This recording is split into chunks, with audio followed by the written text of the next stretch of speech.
আমাদের কেউ সন্দেহ করার ছিল না। কারণ যে কে সন্দেহ করবে? সবাই তো জানে যে আমি ওর ধর্মের ভাই বলে ডাকি। আসলে আমাদের ভিতরে যে কি ছিল সেটা তো আমরা দুজনেই জানতাম। আর নিজেদের মধ্যে কখনো এটা করতাম না। অ এরকম করতে, করতে হঠাৎ করেই আমার হাসব্যান্ড একদিন বাড়িতে আসে রাত করে। আসার পরে ঠোকা দিলাম, জিগাই কে? পরে বলে যে, "আমি, দরজা খোলো।" তো তখন আমি অবাককাণ্ড হয়ে যাই যে ৮ মাস ধরে কোনো খোঁজখবর নাই, কথা নাই। হুট করে বাড়িতে চলে আসলো। এখন আমি কি করব? পরে তারে বলছি যে, "ঠিক আছে, তুমি চোখের নিচে দিয়ে থাকো। আমি বললে পরে আসবা।"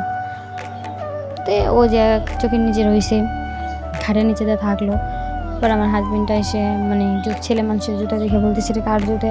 পরে আমি বলছি, "কই? ও আমার ভাই আসছিল, তো আমার সেই ভাই।" কয়, "তোমার কোন?" আমি আশামণি, আর আপনাদের বলতেছি আমি আসছি আপনি ধামরাই থেকে। তো আমি আসছি আমার জীবনের কিছু গল্প নিয়ে আপনাদের মাঝে।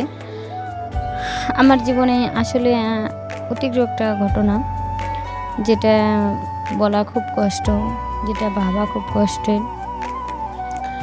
তো আমার স্বামী চাকরি করে, সে দূরে থাকে। তো আমার বাড়িতে এক আমি একাই থাকি, একাই থাকি। তো হঠাৎ করেই তার আমার পরিচিত একজন আসে, যারে আমি ভাই বানাই, ধর্মের ভাই বানাই। তো ধর্মের ভাই বানাই, তার সাথে আমার আগে একটা রিলেশন ছিল। তো লোকজনকে সবাই বলছি, যখন লোকজন ও যা আশা করে দেখে লোকজন বললো, তখন আমি বললাম যে ঠিক আছে। পরে আমার জিগাইলাম, বলছি যে হ্যাঁ, ওটা আমাদের ধর্মের ভাই হয়, সেজন্য আমার দেখতে আসে। আমি বাড়িতে একা থাকি, বাজারঘাট করা লাগে। তো সেক্ষেত্রে বলছে যে ধর্মের ভাই, তাহলে তো আর কেউ কিছু বলে না। সুন্দরবন আসলে যে ওর সাথে আমার আগে একটা সম্পর্ক ছিল, শারীরিক সম্পর্ক ছিল, সেটা তো আর ওরা জানে না। তো আমার হাজব্যান্ড অনেকদিন ধরে চাকরি করতেছে, সে দূরে থাকে, মাঝে মাঝে সময় করে আসে, অনেক দিন ধরে আসে না। তারপর ৮-৯ মাস হয়ে গেল আমার স্বামী আসে। তো আমার তো মনের একটা চাহিদা আছে, আকাঙ্ক্ষা আছে। তখন আমার যে প্রেমিক, আমি তার এই ধর্মের ভাই বানায় রাখি। তো সে রাত করেও আমার এখানেই থাকে, দিনেও থাকে, বাজারঘাট সব কিছু করে, খাওয়া দাওয়া করে।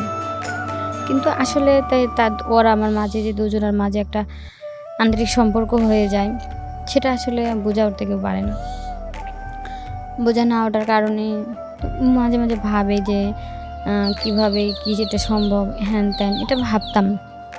দুজনের মধ্যে দুজন খুব এনজয় করছি, খুব মানে সময় কাটাইতেছি, খাচ্ছি, ঘুরতেছি। আমাদের কেউ সন্দেহ করার ছিল না। কারণ যে কে সন্দেহ করবে? সবাই তো জানে যে আমি ওর ধর্মের ভাই বলে ডাকি। আসলে আমাদের ভিতরে যে কি ছিল সেটা তো আমরা দুজনেই জানতাম।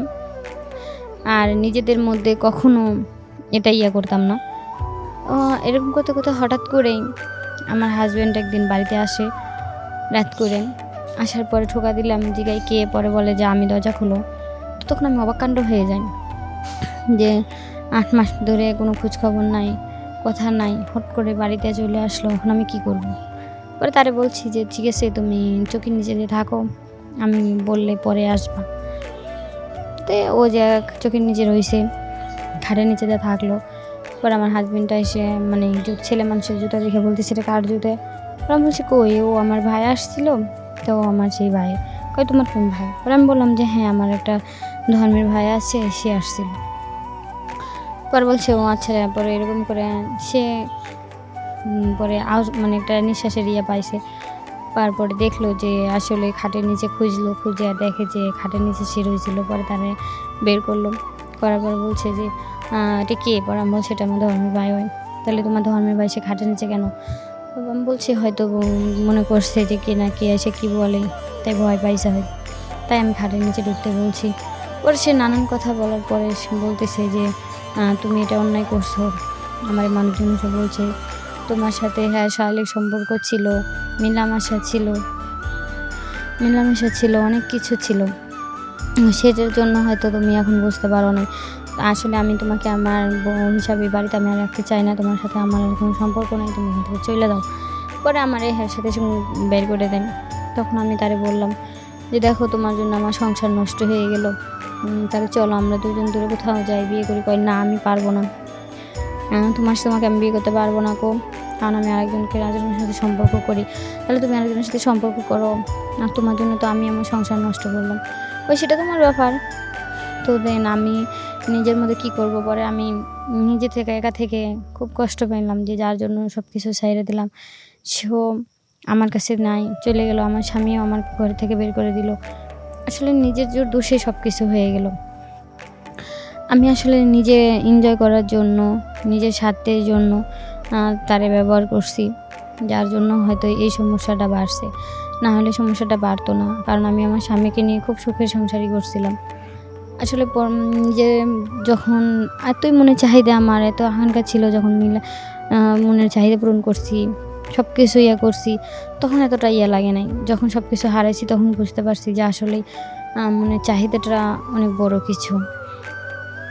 তো আমি যাকে নিজের ভাই বানায় রাখলাম, ধর্মের ভাই বানায় রাখলাম নিজের কাছে, যার জন্য শারীরিক সম্পর্ক করলাম, যার সাথে এত কিছু মেলামেশা করলাম, সে আমার বুঝলো না, বোঝার চেষ্টা করলো না।